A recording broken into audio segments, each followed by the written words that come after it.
Standard light at the moment. That's pretty good. Okay. So we have regular light on. We pull the fog and it turns it to high beam. If we turn on the high beam, it turns off the fog. We can see the orange glow at the bottom goes away when I turn the high beams on up here.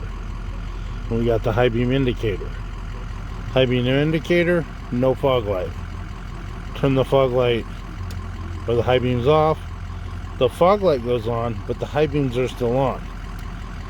We push in, turning off the fogs. You see how the fog light goes on, high beam goes on. High beam on, fog.